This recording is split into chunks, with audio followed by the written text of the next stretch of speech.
Hello dear student, welcome back to our channel R K centre. दोस्तों, आज के video में हम लोग इंग्लिश के 4 महत्वपूर्ण टॉपिक पे चर्चा करने वाले हैं। क्या तो इंग्लिश के 4 महत्वपूर्ण टॉपिक पे चर्चा करने वाले हैं जो कि आपके एग्जामिनेशन के दृष्टिकोण से बहुत ही महत्वपूर्ण होने वाला है। तो वो 4 टॉपिक आपका कौन सा होने वाला है? तो वो 4 टॉपिक आपका होने वाला है। पहला आपका है मोनोलॉग, ठीक है। दूसरा है इंटरव्यू, तीसरा है इफेक्टिव कम्युनिकेशन एंड चौथा है पब्लिक स्पीच। ठीक है, क्या क्या है? मोनोलॉग, ठीक है, interview, effective communication and public speech. ये 4 टॉपिक है जो आपके एग्जामिनेशन में बहुत ही महत्वपूर्ण होने वाला है। मिस कहने का अर्थ यह है कि AC2 के एग्जामिनेशन में अगर आपका इससे रिलेटेड कोई भी प्रश्न पूछता है, जैसे कि डिफाइन अबाउट मोनोलॉग, ठीक है, interview, effective communication and public speech, तो आपको सेम तरीके से आंसर देना है और आपको अभी समझ में आ जाएगा कि किस प्रकार से आपको उत्तर लिखना है। ठीक है, तो चलिए हम लोग एक एक करके इसको डिटेल से जानने का प्रयास करते हैं कि आखिर मोनोलॉग क्या है, ठीक है, इंटरव्यू किसको कहते हैं, इफेक्टिव कम्युनिकेशन किसको कहते हैं, पब्लिक स्पीच किसको कहते हैं। ठीक है, तो सबसे पहले हम लोग यहाँ पे जानेंगे मोनोलॉग किसके बारे में, मोनोलॉग के बारे में। ठीक है, कि आखिर मोनोलॉग किसको कहते हैं। ठीक है, तो देखिए यहाँ पे वर्ड लिखा हुआ है, यहाँ पे पहला में लिखा हुआ है कि the term monologue come from 2 Greek words. Means कहा गया है कि ये जो वर्ड है मोनोलॉग, ठीक है, ये जो है ग्रीक के 2 शब्दों से मिलकर के बना हुआ है। ये जो है ग्रीक के 2 शब्दों से मिलकर के बना हुआ है। तो वो कौन से शब्द है ना? तो यहां पे लिखा हुआ है मोनोस एंड लेगिंग्स। ठीक है, अब मोनोस का मीन्स होता है एलोन, मोनोस का मीन्स क्या होता है? एलोन। और लेगिंग्स का मीन्स होता है स्पीक। ठीक है, लेगिंग्स का मीन्स क्या होता है? स्पीक। मीन्स कह सकते हैं एलोन मतलब क्या? अकेला। ठीक है, और लेगिंग्स मीन्स स्पीक। ठीक है, मीन्स अकेला बोलना, है ना। वही कहा कि so it is the act of talking to oneself, means अकेले बोलने की प्रक्रिया को हम लोग क्या कहते हैं? मोनोलॉग कहते हैं। क्या कहते हैं? मोनोलॉग कहते हैं। ठीक है, फिर कहा गया it is a speech presented by a single speaker. Means बोला गया है कि यह एक ऐसा प्रेजेंटेशन, ऐसा भाषण है जो सिर्फ एक ही व्यक्ति देता है। जो क्या करता है? सिर्फ एक ही व्यक्ति देता है। ठीक है, तो यहां तक तो हम लोग इसको शॉर्ट में समझे। ठीक है, अब देखिए इसके डेफिनेशन को समझते हैं कि आखिर डेफिनेशन में क्या कहा गया है। तो ध्यान समझिएगा। ठीक है, लिखा हुआ monologue is a lengthy speech bye a single person. Means कहा गया ना कि एक मोनोलॉग जो होता है ना, वो एक लेंथी स्पीच होता है। स्पीच में समझते हैं, एक लेंथी भाषण होता है, बोरिंग भाषण होता है। ठीक है, जो सिर्फ एक ही व्यक्ति बोलता है, जो क्या करता है? सिर्फ एक ही व्यक्ति देता है। कैसे? तो देखिए इसको मैं आगे बताऊंगा। ठीक है, लिखा हुआ it is a one sided conversation. ये होता है ना, एक वन साइडेड कन्वर्सेशन होता है। वन साइडेड कन्वर्सेशन का मतलब समझते हैं? हाँ, एक तरफा कन्वर्सेशन, एक तरफा बातचीत। जैसे मान लीजिए रेडियो पे आप गाना सुनते हो, ठीक है, तो रेडियो पे जब गाना सुनते हो तो क्या करते हो? वो जो बोल रहा होता वही आप सुनते हो, ठीक है, कि आप भी इधर से बोलते हो? नहीं, ठीक है, आप इधर से बोलते नहीं हो। वो जो बोलता है, रेडियो पे भाषण देता है, ठीक है, वही हमको सुनना पड़ता है ना। ऐसा नहीं है कि हम भी इसमें कुछ बोल पाते हैं क्या? नहीं। ठीक है, वही लिखा हुआ it is the one sided conversation. The Greek origin of the word means speaking alone in the sense when the person does all the talking. Means कहा गया ना कि ये जो ग्रीक वर्ड से लिया गया है, जिसका अर्थ होता है क्या? एलोन। एलोन मतलब अकेला कहना, है ना, जिसका अर्थ होता है सारी बातों को वो अकेले कहेगा। सारी बातों को क्या कहेगा? वो अकेले कहेगा। ठीक है, जस्ट एग्जांपल के थ्रू से देख लीजिए। For example giving a speech in radio और टेलीविजन। मींस कहा गया है कि एक स्पीच देना, एक भाषण देना, कहां पे? रेडियो और टेलीविजन में एक भाषण देना। ठीक है, मान लीजिए टेलीविजन में, मींस टीवी में अगर आपको भाषण चल रहा है, तो क्या वो जो भाषण दे रहा है वो आप क्या करोगे? उसको भी रिप्लाई करोगे? नहीं, वो रिप्लाई तो कर सकते नहीं हो। मान लीजिए रेडियो में जो है ना कोई भाषण दे रहा है, ठीक है, कोई स्पीच दे रहा है, तो क्या आप भी इधर से कुछ बोल पाओगे? नहीं बोल पाओगे, है ना। इसी को हम लोग क्या कहते हैं? मोनोलॉग कहते हैं। क्या कहते हैं? मोनोलॉग कहते हैं। ठीक है, देखिए और एग्जांपल देखिएगा, teacher giving a lecture to the student in the classroom. मान लीजिए कि कोई टीचर जो है क्लासरूम में लेक्चर दे रहा है। क्या कर रहा है? कोई शिक्षक जो है क्लासरूम में क्या कर रहा है? लेक्चर दे रहा है। ठीक है, तो क्या उस समय सिर्फ टीचर ही बोलता है कि विद्यार्थी भी बोलते हैं? नहीं। ठीक है, जिसमें लेक्चर देता है ना कोई टीचर, उस समय सिर्फ टीचर ही बोलता है। ठीक है, या तो फिर समझिएगा कि आप बॉस इन एन ऑफिस में गिव सम इंस्ट्रक्शन। मींस मान लीजिए कि कोई ऑफिस का जो बॉस है, ठीक है, वहां का जो मालिक है, वो क्या कर रहा है? कुछ इंस्ट्रक्शन दे रहा है, कुछ निर्देश दे रहा है। ठीक है, तो उस समय जो है ना, जो एम्प्लॉइज है वो क्या करेंगे? ध्यान से बस सुनेंगे। ऐसा नहीं है कि जिसमें बॉस कुछ बोलेगा उसमें वो लोग भी बोलते चले जाएंगे। ऐसा करेंगे क्या? नहीं। ठीक है, जिसमें बॉस बोलेगा, जिसमें बॉस इंस्ट्रक्शन देगा, उसमें वो लोग एम्प्लॉइज लोग क्या करेगा? उसके बातों को ध्यान से सुनेगा। इसी को हम लोग क्या कहते हैं? मोनोलॉग कहते हैं। मींस कह सकते हैं कि अकेले में बातचीत करना, अकेले में बोलना, अकेले भाषण देना क्या कहलाता है? मोनोलॉग कहलाता है। ठीक है, और ये अधिकतर जो है ना कोई ड्रामा वगैरह में होता है, ठीक है, नाटककार वगैरह में होता है, ठीक है। यहां तक अगर आप इसको नहीं समझोगे तो यहां आप पूरा क्लियरली समझ जाइएगा। देखिए लिखा हुआ है a monologue is a speech given by a single person to express their thoughts feelings and prospective. Means कहा गया कि एक मोनोलॉग एक ऐसा स्पीच होता है, एक ऐसा भाषण होता है जो मात्र एक व्यक्ति के द्वारा दिया जाता है, जो क्या करता है, अपने थॉट्स को एक्सप्लेन करता है, अपने फीलिंग्स को एक्सप्लेन करता है, ठीक है। उसी को हम लोग क्या कहते हैं, मोनोलॉग कहते हैं। कहा गया कि monologues are often use in theatres but can also appears in books. Means कहा गया ना कि कभी कभी मोनोलॉग्स जो है थिएटर में प्रयोग किया जाता है, क्योंकि थिएटर में जिसमें वो बोला जाता है, मान लीजिए थिएटर में आप गए हैं, ठीक है, जब वो बोलेगा क्या आप भी उसको रिप्लाई कर पाइएगा, नहीं कर पाइएगा, ठीक है। उसके साथ साथ किताबों में, ठीक है, मूवी में भी आप देखे होंगे, टीवी शोज में भी देखे होंगे, पोएट्री में भी देखे होंगे, स्टैंड अप कॉमेडी में, व्लॉग्स में एंड पॉडकास्ट में देखे होंगे, ठीक है। ये सब जो ऐसा माध्यम होता है जिसके थ्रू से क्या किया जाता है, मोनोलॉग किया जाता है। जैसे मान लीजिए उसमें अगर आपको कुछ बोलता है तो क्या आप भी उसका रिप्लाई कर पाते हो, नहीं कर पाते हो, इसी को हम लोग क्या कहते हैं, मोनोलॉग कहते हैं, ठीक है। वही देखिए यहां पे लिखा हुआ है मोनोलॉग को हिंदी में एकालाप कहते हैं। क्या कहते हैं, एकालाप मींस अकेले बोलना, ठीक है। कहा गया एकालाप एक व्यक्ति द्वारा अपने विचारों, भावनाओं और परिचय को व्यक्त करने के लिए दिया गया भाषण है। मोनोलॉग अक्सर थिएटर में उपयोग किया जाते हैं, लेकिन किताबों, फिल्मों, टीवी शो, कविता, स्टैंड अप कॉमेडी, ब्लॉग और पॉडकास्ट में भी कभी कभी दिखाई दे सकता है ये सब चीज, ठीक है। तो यहां तक हम लोगों ने समझ गया कि आखिर मोनोलॉग क्या है। अब देखिए दूसरा हम लोग जानेंगे इफेक्टिव कम्युनिकेशन। क्या जानेंगे, दूसरा हमारा है इफेक्टिव कम्युनिकेशन, कि आखिर इफेक्टिव कम्युनिकेशन किसको कहते हैं, ठीक है। तो इफेक्टिव कम्युनिकेशन की अगर बात करें तो इफेक्टिव कम्युनिकेशन का हिंदी होता है प्रभावी संचार। क्या होता है, प्रभावी संचार। जैसे मान लीजिए कि आप कैसे दूसरों से बात करें ताकि वो आपसे प्रभावित हो सके, ठीक है, आपकी बातों को बढ़िया से सुन सके, है ना। तो कहा गया है कि डेफिनेशन हम लोग जानेंगे इसका कि effective communication is a process of exchanging ideas, thoughts, opinion, knowledge and data so that the message is received and understood with clarity and purpose, ठीक है। मींस कहा गया ना कि इफेक्टिव कम्युनिकेशन एक ऐसा प्रोसेस होता है, मींस आपके आइडिया को, ठीक है, आपके विचारों को, आपके संदेशों को, ठीक है, आपके ज्ञान को साझा करने की एक ऐसी विधि है जिससे सुनने वाला जो है ना आसानी से आपके बातों को समझ सके, ठीक है। उसे ही हम लोग क्या कहते हैं, इफेक्टिव कम्युनिकेशन कहते हैं। क्या कहते हैं, इफेक्टिव कम्युनिकेशन कहते हैं, ठीक है। लिखा हुआ है when we communicate effectively both the sender and receiver feel satisfied. Means कहा ना कि जब हम लोग कम्युनिकेट करते हैं, ठीक है, जब हम लोग बातचीत करते हैं उस समय जो है ना जो बोलने वाला है, ठीक है, और जो सुनने वाला है, दोनों जो है ना सेटिस्फाइड होना चाहिए, में संतुष्ट होना चाहिए, तभी वो एक इफेक्टिव कम्युनिकेशन कहलाएगा, अन्यथा ये इफेक्टिव कम्युनिकेशन नहीं कहलाएगा, ठीक है। देखिए हिंदी में लिखा हुआ है प्रभावी संचार विचारों, राय, ज्ञान, डेटा के आदान प्रदान की प्रक्रिया है। इस कह सकते हैं कि प्रभावी संचार जो है, इफेक्टिव कम्युनिकेशन जो है, अपने विचारों, राय, ज्ञान और डेटा के आदान प्रदान का एक ऐसा प्रक्रिया है जिसके माध्यम से आप जो उसको संदेश देना चाहते हो, जो उद्देश्य बताना चाहते हो, ठीक है, वो उसको पूर्णतः समझ में आ सके, है ना। उसी को हम लोग क्या कहते हैं, इफेक्टिव कम्युनिकेशन कहते हैं, ठीक है। यहां तक आप समझ गए होंगे इफेक्टिव कम्युनिकेशन किसको कहते हैं।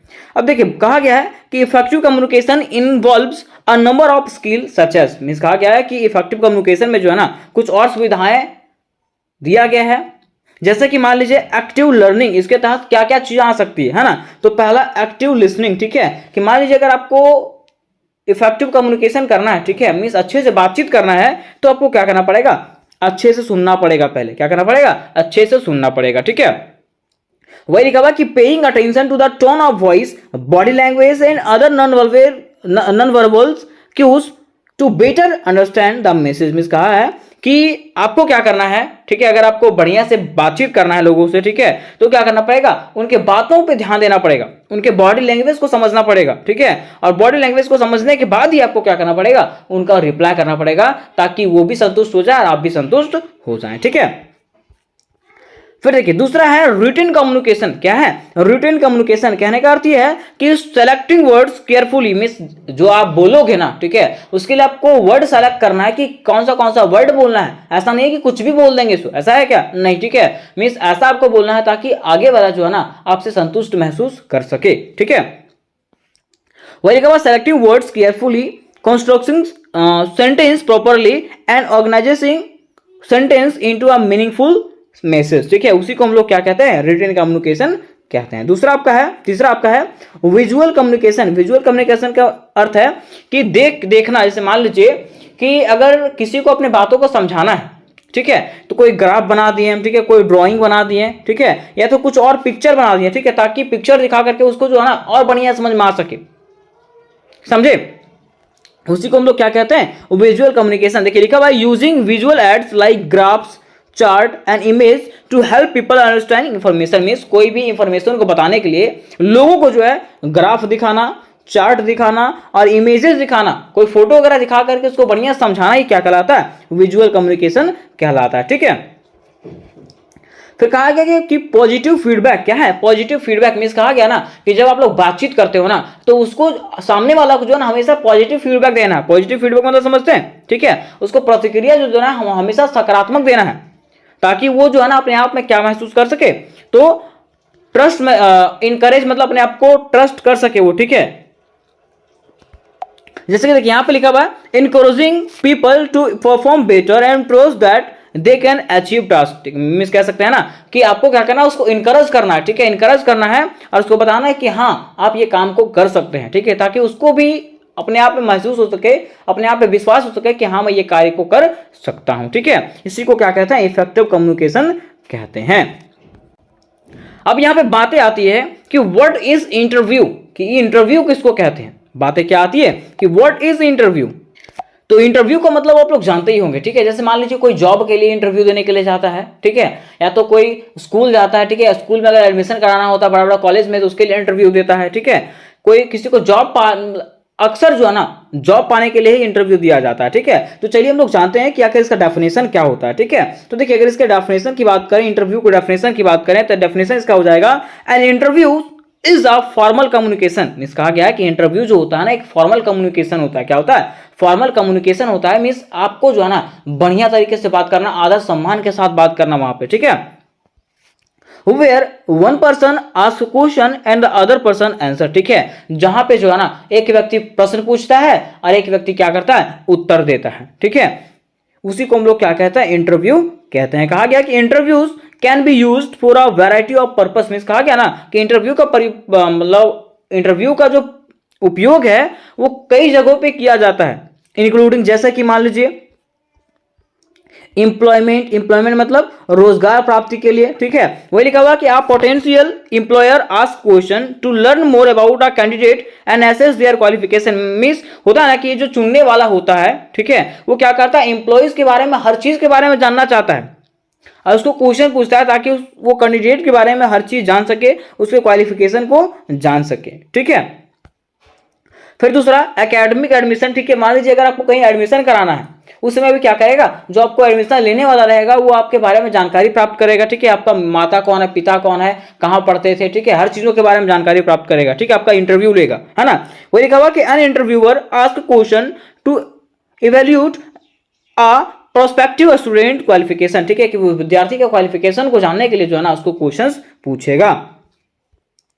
फिर तीसरा है जर्नलिज्म। क्या है, जर्नलिज्म कहने का अर्थ यह है कि एक पत्रकारिता जो होता है, पत्रकारिता, ठीक है, वो क्या करता है, जैसे मान लीजिए कोई जानकारी को प्राप्त करने के लिए जो है ना वो क्या करता है, क्वेश्चन पूछता है। ठीक है, वही लिखा हुआ है कि reporter ask question to obtain information from a person such as a famous person और पब्लिक ऑफिशियल। ठीक है, मींस कहा गया ना कि एक रिपोर्टर क्या करता है, कोई प्रश्न को जानने के लिए कोई फेमस व्यक्ति के पास क्या करता है, वो बातों को पूछता है। ठीक है, उसके जीवन के बारे में पूछता है ना। इसी को हम लोग क्या कहते हैं, इंटरव्यू कहते हैं। ठीक है, कोई कहता है ना कि वो इंटरव्यू देने के लिए गया है ना, उसका मतलब उसके बारे में जानना। फिर कहा गया रिसर्च करना। क्या कहा गया, रिसर्च मींस कहा गया कि an interviewer ask question to gather insight and establish a connection between individual. Means कहा गया कि एक व्यक्ति जो है ना क्या करता है, इसमें व्यक्ति जो है ना रिसर्च करता है, किसी के बारे में खोज करता है और खोज करने के लिए जो है ना लोगों से वो प्रश्न पूछता है। ठीक है, इसी को हम लोग क्या कहते हैं, रिसर्च कहते हैं। और यही जो है आपका था इंटरव्यू। क्या था, इंटरव्यू। ठीक है, यहां तक हम लोगों ने इंटरव्यू के बारे में भी जान गया। ठीक है, अब देखिए यहां पे लिखा हुआ है कि here are some tips for preparing for an interview, ठीक है। मींस कहा गया कि कुछ यहाँ पे टिप्स दिए हुए हैं जिसके थ्रू से आप इंटरव्यू को पास कर सकते हैं, ठीक है, या तो इंटरव्यू के लिए प्रिपेयर हो सकते हैं, तैयार हो सकते हैं। तो पहला यहाँ पे जो टिप्स है वो क्या है, research the company and job role, ठीक है। मींस जिस जॉब के लिए आप जा रहे हो और जिस कंपनी में जा रहे हो ना उसके बारे में आपको रिसर्च करके जाना है, ठीक है, खोजबीन करके जाना है कि ये कंपनी जो है कब स्थापित हुआ था, ठीक है, और आप जिस जॉब को पाना चाहते हो वो जॉब का क्या भूमिका है उसके बारे में आपको सर्च करके जाना है। फिर practice common question and response, ठीक है। मींस कुछ कॉमन क्वेश्चंस का प्रैक्टिस करके जाना है आपको, ठीक है, और उसके रिस्पॉन्स का भी प्रैक्टिस करना है ताकि वहां पे आप घबराएं नहीं, ठीक है। फिर कहा गया है कि focus on the skill and experience you are bring the job, ठीक है। क्या कहा गया है कि फोकस ऑन द स्किल, ठीक है, कि आपको अपने स्किल पे फोकस करना है, ठीक है, कि आपको आखिर ये जॉब क्यों चाहिए, है ना, उसके बारे में बताना है, ठीक है। या तो फिर कह सकते हैं कि चौथा में कि focus on why you applied for the role, ठीक है। मींस आपको जो है ना फोकस करना है, ठीक है, कि आखिर आप ये जो जॉब पाना चाहते हैं, ठीक है, उसमें से आपका क्या रोल रहेगा, क्या भूमिका रहेगा, ठीक है, और आपने ये अप्लाई क्यों किया, ठीक है, ये जॉब के लिए अप्लाई क्यों किया, ठीक है, आपके अंदर क्या योग्यता है उसके बारे में दिखाना, ठीक है, उसके बारे में जानना है। इसी को हम लोग क्या कहते हैं, इंटरव्यू, और इसी के लिए आपको तैयार होकर जाना है, ठीक है। अब देखिए चौथा आपका जो है वो है पब्लिक स्पीच। क्या है, पब्लिक स्पीच, ठीक है। अब देखिए चौथा में आपको पब्लिक स्पीच बताने से पहले मैं आपको बता देना चाहता हूं कि अगर आप लोग बीबीएमक्यू के विद्यार्थी हो, ठीक है, और अगर आप AC2 इंग्लिश की तैयारी कर रहे हो, ठीक है, तो इसकी फुल्ली तैयारी करवा दिया गया है जिसका लिंक आपको डिस्क्रिप्शन बॉक्स में मिल जाएगा दोस्तों। उसके साथ साथ मेरे व्हाट्सएप ग्रुप और टेलीग्राम ग्रुप में ज्वाइन होकर के आप लोग PDF प्राप्त कर सकते हो जिसका लिंक डिस्क्रिप्शन बॉक्स में दिया गया है, ठीक है। और मैं फिर से बोल दे रहा हूं कि आपके मेजर पेपर की भी तैयारी मेरे चैनल पर करवाया जाएगा, इसलिए आप लोग अपने मेजर पेपर का कमेंट मुझे अवश्य करें, ठीक है, ताकि मैं उसका तैयारी जल्द से जल्द करवा सकूं।